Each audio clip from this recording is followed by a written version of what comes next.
नमस्कार दोस्तों, मैं हूं डॉक्टर विनय सिंह और आज मैं आपसे ब्लड प्रेशर या जिसे कि हाइपरटेंशन बोलते हैं, मैं उसके बारे में बात करूंगा। देखिए, ये ब्लड प्रेशर जो होता है बहुत ही कॉमन बीमारी है, बहुत ही कॉमन है और आप देखेंगे कि आपके घर में भी बहुत सारे लोग होंगे, कोई ना कोई जो एल्डरली पॉपुलेशन हमारी होती है बेसिकली उनमें, या नेबर्स में अगर आप देखेंगे तो कोई ना कोई आपको मिल जाएगा कि आस पास या आपके अगल बगल जो लोग रह रहे हैं वो भी जिस बीपी के समस्या से जूझ रहे हैं। कहीं ना कहीं क्योंकि ये एक लाइफ स्टाइल हमारी जो चेंज होती है या लाइफ स्टाइल में जो हम जो चीज़ें करते हैं जो कि सही नहीं है उससे रिलेटेड ये प्रॉब्लम है, इसलिए बहुत ज़्यादा कॉमन होती चली जा रही है। और एज जो फैक्टर है उसका वो भी एक बहुत बड़ा प्रॉब्लम है। जैसे जैसे एज हमारी बढ़ती हो या 50s को हम क्रॉस करते हैं तो ये बीपी की समस्या जो होती है वो और भी ज़्यादा कॉमन होती चली जाती है। तो चलिए आज मैं आपको बताऊंगा कि हम अपने इस ब्लड प्रेशर को या जिसे कि हम बीपी बोलते हैं, यदि आपको बीपी की प्रॉब्लम है तो आप इसे बिना मेडिसिन के कैसे कंट्रोल में रख सकते हैं। मेरा आज का वीडियो बहुत ही इंफॉर्मेटिव होने वाला है, तो मैं आपसे रिक्वेस्ट करूंगा। देखिए, ये बीपी की समस्या क्योंकि बहुत ही कॉमन है और आपके घर में भी कुछ ना कोई हो जरूर होगा जो कि इस बीपी की समस्या से जूझ रहा होगा और उनका कहना होगा कि डॉक्टर साहब हम तो दवाई भी ले रहे हैं, इसके बाद भी मेरा बीपी कंट्रोल नहीं हो रहा। तो ऐसे सभी लोगों के लिए मेरी ये जो आज की वीडियो है ये बहुत इंफॉर्मेटिव होने वाली है। और अगर आपको इससे रिलेटेड कोई भी क्वेश्चन हो तो आप मुझे कमेंट करके मुझसे पूछ सकते हैं, या आपको मैं आप एक ये भी रिक्वेस्ट कर रहा हूँ कि यदि आपको कोई मेडिकल इन्फॉर्मेशन चाहिए या किसी पर्टिकुलर टॉपिक पे आप चाहते हैं कि मैं आपसे उस टॉपिक पे इंफॉर्मेशन शेयर करूँ तो आप मुझे कमेंट बॉक्स में लिख सकते हैं। और शुरुआत करता हूँ मैं। सबसे पहले मैं बताऊँगा कि बीपी है होता क्या है और कैसे इसको मेज़र करते हैं, और इसके बाद मैं आपको बताऊँगा कि ऐसी क्या चीज़ें आप करें, ऐसी क्या चीज़ें आप जो है अपनी रूटीन में इन्वॉल्व करें जिससे कि आपका जो दवाइयों का जो बर्डन है वो कम होता चला जाए। या फिर आप अगर एक सिंगल मेडिकेशंस पे हैं बीपी के तो आपकी धीरे धीरे करके वो दवाई भी छूट सकती है। तो चलिए शुरुआत करते हैं सबसे पहले कि बीपी क्या है और ये कितने टाइप का होता है, किस टाइप के का होता है, ये मैं आपको सबसे पहले बताता हूँ।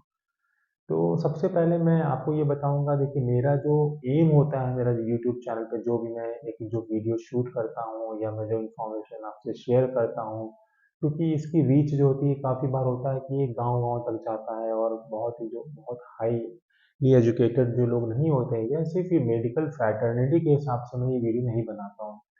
तो मैं हमेशा ये कोशिश मेरी ये रहती है हमेशा से कि मैं इस वीडियो को जितना सिंपल वे में आप तक कन्वे कर पाऊँ जिससे कि आम जनता तक मेरा ये जो मैसेज है वो कन्वे हो पाए। तो मैं एक बिल्कुल लेमैन के हिसाब से आपको बताऊंगा कि जो बीपी की जब हम बात करते हैं, ब्लड प्रेशर की बात करते हैं, तो ये आप जान के चलिए कहीं ना कहीं जो हमारा जो हार्ट होता है जो कि ब्लड को पंप करता है, तो वही इसके लिए रिस्पॉन्सिबल होता है। हमेशा आपने देखा होगा कि बीपी की जो रीडिंग होती है वो दो होती है, एक ऊपर वाली होती है और एक नीचे वाली रीडिंग होती है। तो ऊपर वाली रीडिंग को हम बोलते हैं सिस्टोलिक ब्लड प्रेशर, और जो हमारी जो नीचे वाली रीडिंग होती है उसको हम बोलते हैं डायस्टोलिक ब्लड प्रेशर। तो सबसे पहले हम समझते हैं कि सिस्टोलिक और डायस्टोलिक ब्लड प्रेशर क्या होता है। देखिए, जो सिस्टोलिक ब्लड प्रेशर होता है वो प्रेशर होता है, ये उस समय का प्रेशर होता है जब हमारा जो है ब्लड जो है पंप कर रहा होता है और वॉल्व जो उसके होते हैं वो ओपन होते हैं।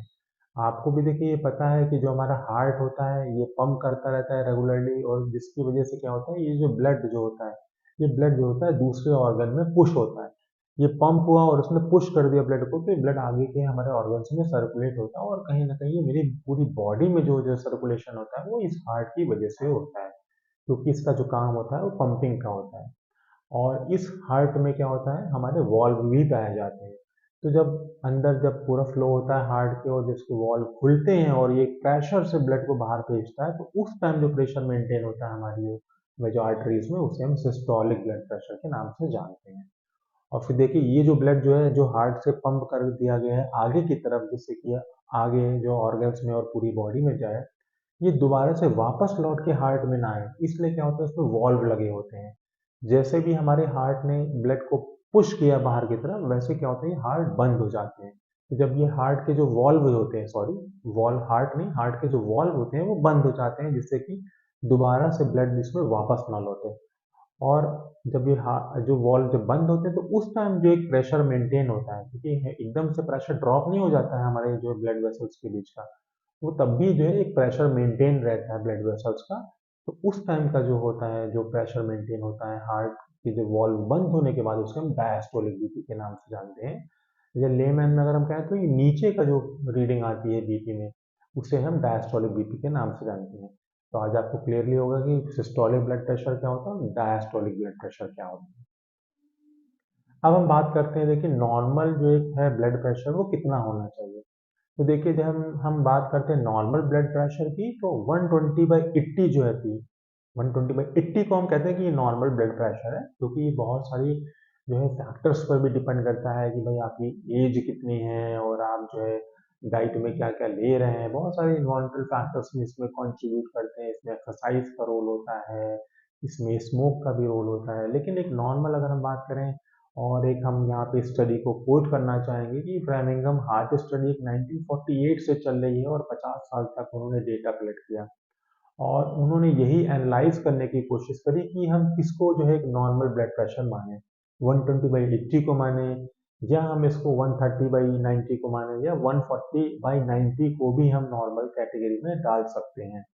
तो देखिए 50 साल तक उन्होंने ये स्टडी करी, और आज भी उनकी स्टडी चल ही रही है कहीं ना कहीं, और वो ये सब चीज़ें में और मेडिकली और एडवांस डेटा को कलेक्ट कर रहे हैं, और ये यही सब चीज़ें साइंटिफिकली प्रूव करने की कोशिश कर रहे हैं कि देखिए जितना ही ब्लड प्रेशर हमारा लोअर साइड पे रहता है, उन्होंने ये अपनी स्टडी में बताया है कि 120/90 कैटेगरी वाले हैं, अगर आप इसको मेंटेन करते हैं 50, 60 या 70 में भी जाते हैं, तो उतना जो होता है, जो रिस्क होता है आपका ब्रेन स्ट्रोक का या हार्ट की रिलेटेड प्रॉब्लम का, उतना आपका कम रहता है, और आप लाइफ लॉन्ग जो होते हैं उतने स्वस्थ रहते हैं।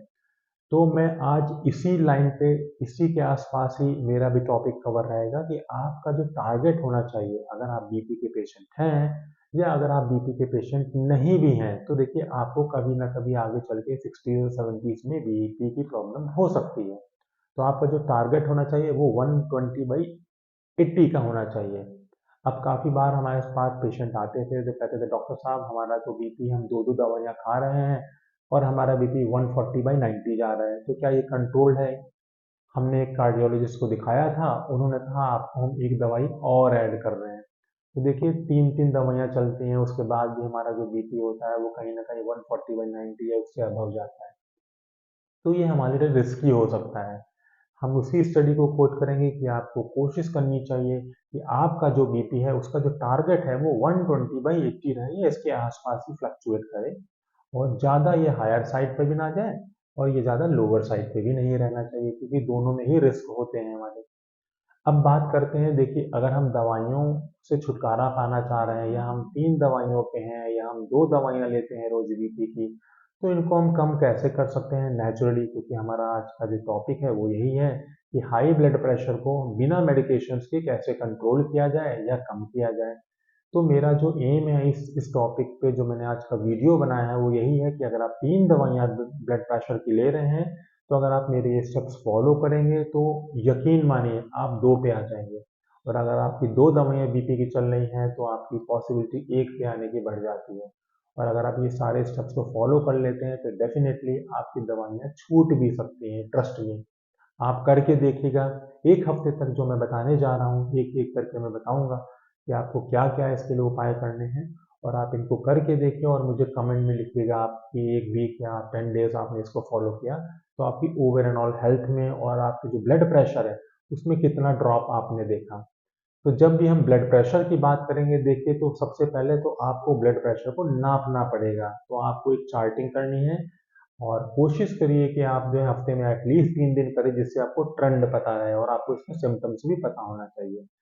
तो चलिए हम बात करते हैं, ऐसी कौन सी चीज़ें हैं जिनको करने से हमारी जो बीपी की जो दवाइयाँ हैं वो कम हो सकती हैं, या हम नेचुरली जो ये हाई ब्लड प्रेशर को कम कर सकते हैं।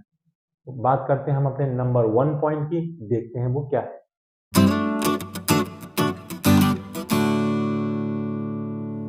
तो तो नंबर वन पॉइंट जो है वो हमारा है ओबेसिटी, या हम जिसको कि हम हिंदी में या एक नॉर्मल भाषा में मोटापा के नाम से जानते हैं। देखिए, जब हम मोटापे की बात करते हैं तो डब्ल्यूएचओ जो है, जो वर्ल्ड हेल्थ ऑर्गेनाइजेशन है, इसने मोटापे को बीएमआई के बेस पे क्लासिफाई किया हुआ है। अब बीएमआई क्या होता है? ये हमारा बॉडी मास इंडेक्स होता है और इसको निकालते हैं हाइट और वेट से। और डब्ल्यूएचओ का स्केल ये कहता है कि यदि आपका ये 18.5 से लेके 24.9 के बीच में है तो आप नॉर्मल है। मतलब आपका जो मोटापा है वो आप मोटे बिल्कुल नहीं, आप हेल्दी कैटेगरी में आते हैं। तो 25 के नीचे जो भी आ रहा है वो एक हेल्दी आ रहा है, और अगर बहुत ज़्यादा ये इसमें भी कमी हो जाती है तो अंडरवेट की कैटेगरी में चले जाते हैं। तो आपका सबसे पहला जो है वो जो फर्स्ट मैंने आपको बताया उपाय जो बताया वो ये कि आप अगर आप ओवरवेट हैं या ओबीज हैं, यानी आपको अगर यही जो क्लासिफिकेशन है यदि डब्ल्यूएचओ का, ये आपके मोटापे की जो कैटेगरी है इसमें यदि आपका बीएमआई 25 से ज़्यादा है या आपका 30 या 30 से ज़्यादा है तो कहीं ना कहीं आप ओवरवेट हैं या आपको ओबेसिटी की प्रॉब्लम है, आपको बहुत ज़्यादा मोटापा है। तो बीपी में इस मोटापे का बहुत ज़्यादा रोल होता है। चर्बी बढ़ती जाती है, हमारी जो जो ब्लड वेसल्स हैं वो धीरे धीरे इलास्टिसिटी खोती जाती हैं, हार्ड होती जाती हैं, तो पंपिंग की कैपेसिटी उनकी लूज होती जाती है और ये कहीं ना कहीं जाके हमें ब्लड प्रेशर का कारण बनती हैं। तो सबसे पहले तो हमें ये कोशिश करनी चाहिए कि हम अपने मोटापे को कम कर सकें। जितना आप वेट लॉस करते चले जाएंगे, ये मान के चलिए आपका जो बीपी की रीडिंग है वो कम होती चली जाएगी। और देखिए, ये वेट लॉस करना कोई एक दिन का काम नहीं होता है, इसके लिए बहुत ज़्यादा डिटर्मिनेशन चाहिए। तो आप फिर यही कहेंगे कि डॉक्टर साहब हम तो बहुत कोशिश करते हैं लेकिन हमारा वेट लॉस तो होता नहीं, उल्टा और बढ़ जाता है। तो देखिए, वेट अगर आप कम कर लेते हैं तो सिर्फ बीपी की ही प्रॉब्लम नहीं है, इससे आप बहुत सारे अदर जो लाइफ स्टाइल हमारे डिसऑर्डर्स हैं, जैसे डायबिटीज है, हमारा कार्डियोवैस्कुलर प्रॉब्लम्स है, इससे भी आपको बहुत ज़्यादा रिलीफ मिल जाएगा। और इनके चांसेस ऐसे देखे गए हैं बहुत सारी साइंटिफिक स्टडीज में, तो जिनको मोटापा होता है उनको डायबिटीज के चांसेस होते हैं, उनमें हाइपरटेंशन जो होता है वो भी डेवलप हो सकता है, उनमें दिल की बीमारियां यानी कि कार्डियोवास्कुलर प्रॉब्लम्स हो सकती हैं, और इसके अलावा बहुत सारे डिजीज में इस मोटापा के रोल देखे गए हैं। तो सबसे पहला काम आपको ये करना है कि आप कोशिश करिए, अपना एक टारगेट बनाइए कि भाई हमें एक महीने में हमें 1-2 केजी कम करना है। उसका बेस्ट सॉल्यूशन देखिए आप ही खोज पाएंगे। आपको अपनी बॉडी के बारे में पता है, आपको अपनी फिजिकल फिटनेस के बारे में पता है, आपको अपने डेली रूटीन के बारे में पता है। और ट्रस्ट मी, अगर आप ये सारे स्टेप जो मैं आज बता रहा हूँ करते जाएंगे तो आप देखेंगे आपका 10 से लेकर 15% तक की बीपी जो है वो कम हो जाएगा, और आपकी दवाइयाँ का जो बर्डन है वो भी इससे कम हो जाएगा। तो पहला हो गया हमारा जो मोटापे या हमने ओबेसिटी या ओवरवेट की बात करी। नेक्स्ट देखते हैं क्या उपाय है जिससे कि हम ब्लड प्रेशर को कम कर सकते हैं।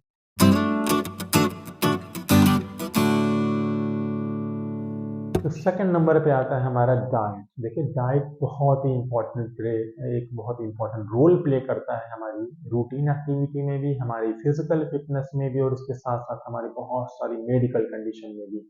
आपको डायबिटीज की प्रॉब्लम हो, आपको जो है आपके थायराइड की प्रॉब्लम हो, आपको कार्डियोवैस्कुलर प्रॉब्लम्स हो, आपको या फिर हाइपरटेंशन या ब्लड प्रेशर की प्रॉब्लम हो, अगर आप जो है एक बैलेंस डाइट ले रहे हैं तो आपकी काफ़ी सारी प्रॉब्लम जो होती हैं इससे जो है वो दूर भी हो सकती हैं, या आपकी इन प्रॉब्लम या जो डिजीज़ है इनमें इम्प्रूवमेंट देखा जा सकता है।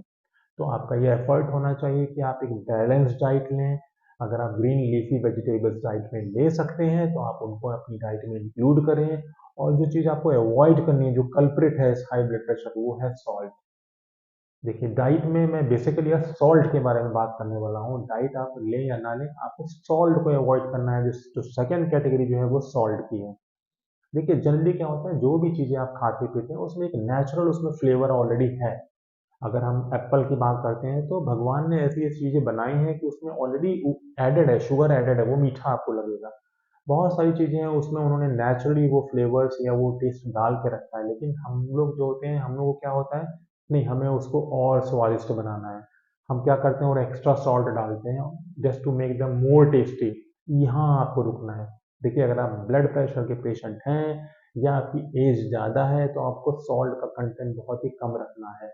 ये बहुत ही घातक हो सकता है, क्योंकि जो सॉल्ट होता है जिसे कि हम सोडियम बोलते हैं, ये हमारे पानी को रिटेन करता है। जब रिटेन करता है तो किडनी पे जो है फिल्ट्रेशन का लोड बढ़ता है, मतलब किडनी पे लोड बहुत ज़्यादा बढ़ जाता है और इसकी वजह से क्या होता है, जो है एक तो हमारा ये जो फ्लूइड का जो कंटेंट होता है वो हमारी बॉडी में सर्कुलेट करता है और ये कहीं न कहीं जो सॉल्ट है फ्लूइड के थ्रू जो हमारा जो सॉल्ट रिटेन हो रहा है, ये ब्लड प्रेशर को बढ़ाता है, जो कि बहुत ही घातक हो सकता है। तो आपको सॉल्ट को अवॉइड करना है, एक्सेस सॉल्ट आप मत डालिए, थोड़ा-सा लिमिट में यूज़ करिए और अगर यदि आप ब्लड प्रेशर के हैं पेशेंट हैं, तो आप इसको बिल्कुल लिमिट कर दिया, आप ये देखेंगे 5 से 10% तक ये बीपी आपका ऑलरेडी ड्रॉप कर जाएगा। 100% ये एक्यूरेट बातें हैं, कोई ऐसी इधर-उधर की बात नहीं, मेडिकल साइंस की सारी बातें हो रही हैं और चीज़ें प्रूवन हैं ये सारी।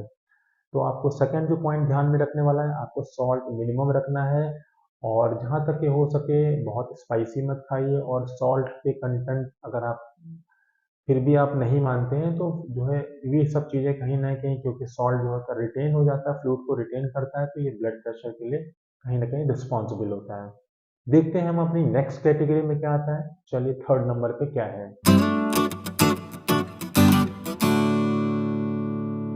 तो थर्ड नंबर पे आता है एक्सरसाइज और एक्सरसाइज देखिए सभी को पता है इसके बहुत सारे जो है बेनिफिट्स हैं और अगर आप एक्सरसाइज करते हैं आप फिट रहते हैं, मेंटली भी आप फिट रहते हैं और आप फिजिकली भी फिट रहते हैं। तो एक्सरसाइज का रोल बहुत सारी डिजीज में देखा गया है और इसी के साथ साथ एक्सरसाइज का रोल जो है हाई ब्लड प्रेशर के पेशेंट्स में भी देखा गया है। अगर आप 30 मिनट्स तक के मॉडरेट एक्सरसाइज करते हैं, आप जिसमें कि कोई भी एक्सरसाइज इंक्लूडेड है, आप वॉक भी करते हैं, आप स्ट्रेच करते हैं अपने आप को, आप योगा करते हैं, तो इससे होता क्या है जब आप स्ट्रेच करते हैं अपनी बॉडी को एक्सरसाइज के थ्रू में, तो इससे ब्लड वेसल्स भी हमारी स्ट्रेच होती हैं, जिसकी वजह से क्या होता है इन ब्लड वेसल्स में जो है इलास्टिसिटी बनी रहती है। देखिए हम जैसे जैसे हमारी एज होती जाती है तो हम एक्सरसाइज और इन सबसे थोड़ा-सा दूर होते चले जाते हैं। तो हमारी जो ब्लड वेसल्स हैं उनकी फ्लेक्सिबिलिटी भी कम होती चली जाती है और धीरे-धीरे वो हार्ड होना शुरू हो जाती हैं और जिसकी वजह से हमारा जो ब्लड का जो प्रेशर होता है वो बढ़ता चला जाता है और यही कुछ रीज़न्स होते हैं हाई ब्लड प्रेशर के। एक्सरसाइज करते हैं, आपकी बॉडी में फ्लेक्सिबिलिटी आती है, आपकी ब्लड वेसल्स में फ्लेक्सिबिलिटी आती है और जिसकी वजह से जो है आपका जो ब्लड प्रेशर होता है वो नेचुरली जो है कुछ यूनिट्स जो है डाउन हो जाता है। तो आपको क्या करना है, आपको रोज़ एक्सरसाइज करनी है, आपको बहुत रिगरस एक्सरसाइज करने की मैं बात नहीं बोल रहा हूँ कि आपको जिम जाना है, आपको डंबल उठाने हैं, हैवी वेट एक्सरसाइज करनी है। आप तेज वॉक कर सकते हैं, थोड़ा जिससे हल्की सी स्वेटिंग हो। 30 मिनट्स की आप मॉडरेट एक्सरसाइज है, स्ट्रेचिंग होती है, इसमें योगा आता है या आप थोड़ा सा जॉगिंग टाइप के सब कर सकते हैं और आप ऐसा अगर करते हैं तो आप देखेंगे आपका रिजल्ट्स आपको डेफिनेटली आपको इसका रिजल्ट मिलेगा और आपका बीपी धीरे-धीरे कम होने लगेगा। नेक्स्ट हम देखते हैं इस कैटेगरी में नेचुरल क्या उपाय है जिससे हमारा हाई ब्लड प्रेशर कम होता है।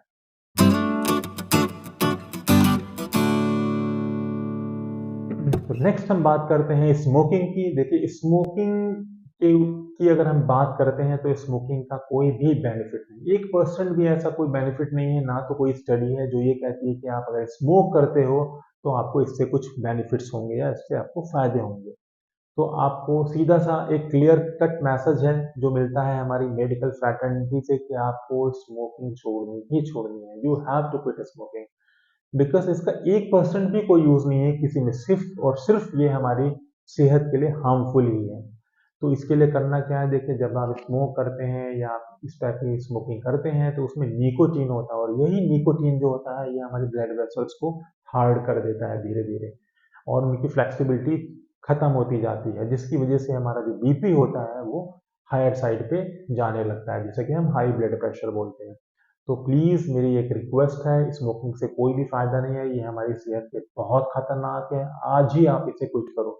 देखिए, जो लोग ये कहते हैं कि हम अब रिज़ोल्यूशन करेंगे, हम पहले 8 सिगरेट से हम 2 पे आएँगे, 2 से फिर हम बंद करेंगे या 8 से पहले हम 6 पे, 6 से 4, 2 करके देखिए ये सब बेकार की बात है, ऐसा कभी कुछ नहीं होता है। ये बहुत सारे लोग हम देखते हैं कि हम फ्रॉम दैट मंथ और फ्रॉम नेक्स्ट ईयर 2024 मैं ये रिजोल्यूशन लूंगा कि मैं छोड़ देता हूँ, कुछ नहीं, ये सब बेकार की बातें हैं। आप जो है अगर आप वाकई में अपनी हेल्थ जो है ठीक रखना चाहते हैं, फिट रहना चाहते हैं तो आज से ही स्मोकिंग को क्विट कर दीजिए। मैं छोटी सी आपको एक एडवाइस दूंगा, आपको ये फर्म डिटर्मिनेशन आपको अंदर एक विल पावर लाना पड़ेगा कि I have to quit smoking, anyhow I have to quit smoking. इसके लिए कल परसों कुछ नहीं होता है, ना तो ये होता है 10 से आप 5 सिगरेट पीना शुरू करेंगे, फिर 5 से आप 2 पे, फिर आप कुछ नहीं। आज से इसको छोड़िए। एक आप जो है, एक आप जहाँ आप सोते हैं वहाँ पे एक पैम्पलेट लगाइए कि I have quit smoking on so and so date. वहाँ डेट डालिए। जब आप सोने जाइए उसको आप थोड़ी देर तक देखिए। जब आप सबसे पहले उठेंगे तो सबसे पहले आपको वही नजर आना चाहिए कि आपने स्मोकिंग छोड़ दी है। फिर भी आपको अगर क्रेविंग होती है तो क्रेविंग होने से पहले आप जाके उस पैम्पलेट को पढ़िए, और ऐसा करेंगे ना आप, ये ज़्यादा दिन आप करिए, ट्रस्ट मी, आपके अंदर से एक विल पावर डेवलप हो जाएगा। Yes yes, I can do it, और आप धीरे धीरे करके स्मोकिंग छोड़ देंगे। तो छोड़ना है तो आज से शुरुआत करिए। आज ही जाइए और इस मेरी जो मैंने अभी आपको ये आइडिया दिया है इसको इम्प्लीमेंट करिए, और स्मोकिंग छोड़ने के बाद आपको बहुत रिलीफ मिलेगा और आपको बहुत मेंटल हैप्पीनेस मिलने वाली है, ट्रस्ट मी। और आपका इससे बीपी भी बहुत कंट्रोल हो जाएगा। नेक्स्ट देखते हैं हम इस कैटेगरी में क्या है।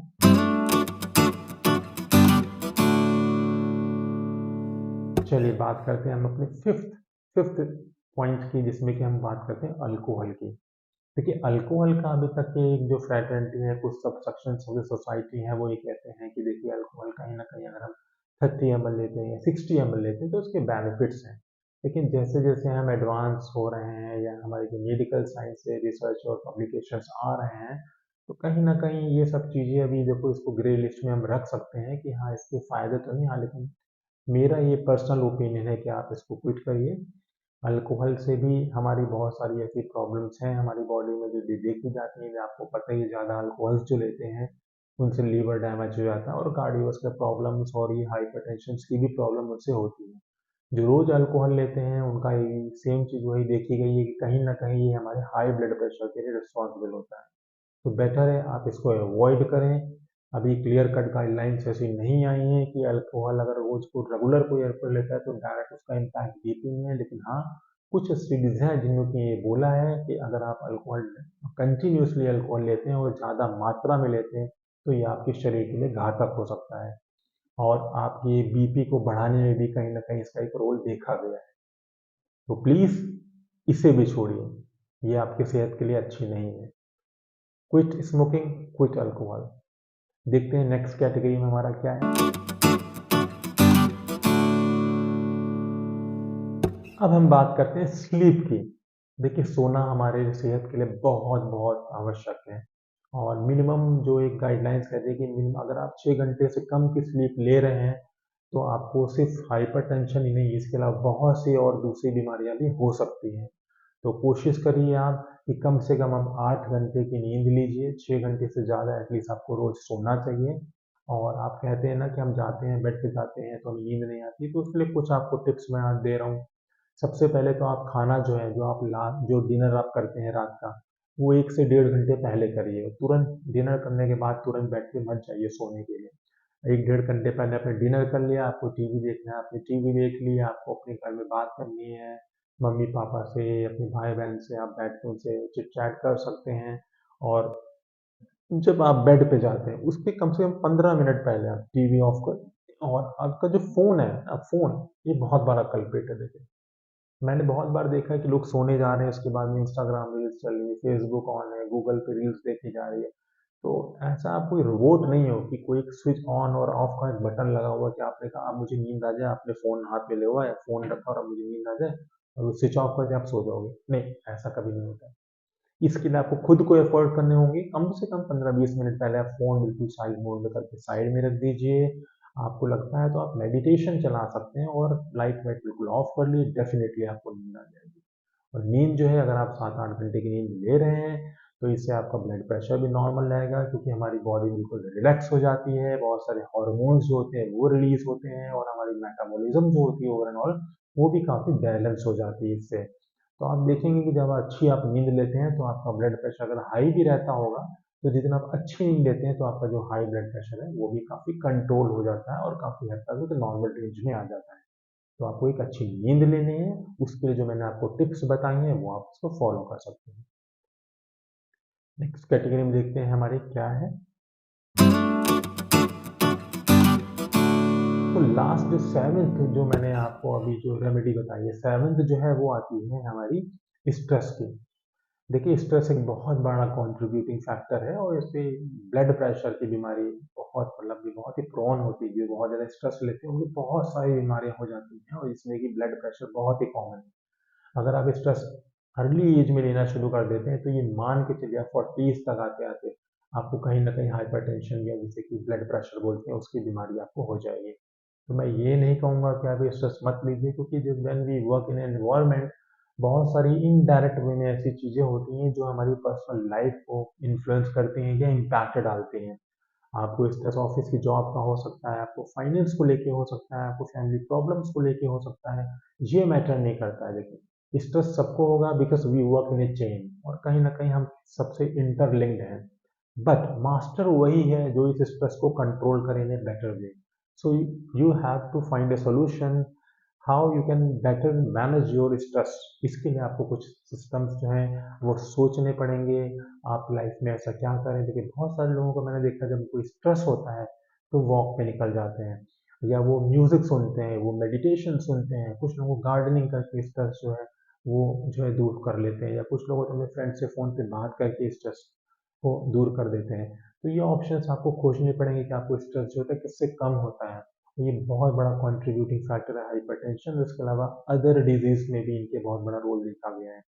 तो स्ट्रेस को अवॉइड करने के लिए आपको खुद को जो मैंने टिप्स दिए, अगर इनमें से आप कुछ फॉलो करते हैं और आपका स्ट्रेस कम होता है तो वेल एंड गुड। अदरवाइज आपको खुद इसके रास्ते खोजने पड़ेंगे कि आप स्ट्रेस को बेटर कैसे मैनेज कर सकते हो, यदि आपको बीपी की समस्या से जो है निजात पाना है तो।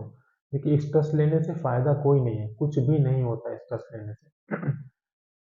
जो लाइफ जो है हमारी ऐसे ही चलती रहेगी और डेथ जो है वो एक यूनिवर्सल फैक्ट है। इसको आप मान के चलिए हमेशा कि सबकी डेथ भी होनी है, यूनिवर्सल फैक्ट है। तो लाइफ में हम चीज़ों को एंजॉय करें, छोटे छोटे मोमेंट्स को आप एंजॉय करना शुरू करिए और अपने फ्रेंड सर्किल में उनको शेयर कीजिए। दूसरों से जब शेयर आप करते हैं ना तो आपका स्ट्रेस जो होता है या आपको जो डिप्रेशन की प्रॉब्लम जो होती है वो काफ़ी हद तक कम हो जाती है। होप आपको ये 7 रेमेडीज़ जो मैंने बताई हैं आप उनको फॉलो करोगे।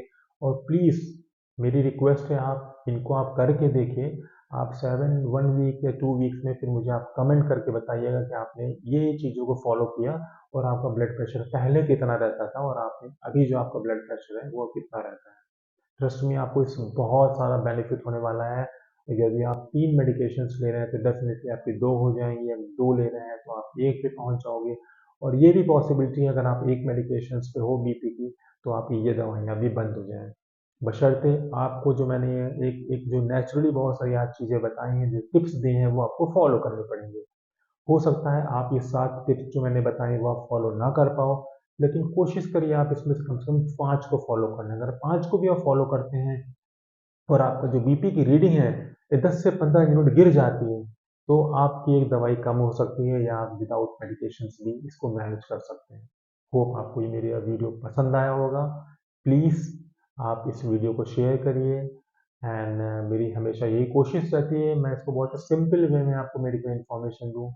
और टिल देन मैं मिलता हूँ अपने नेक्स्ट वीडियो से। तब तक के लिए स्वस्थ रहिए, मस्त रहिए, stay healthy, stable, blessed. Bye, take care.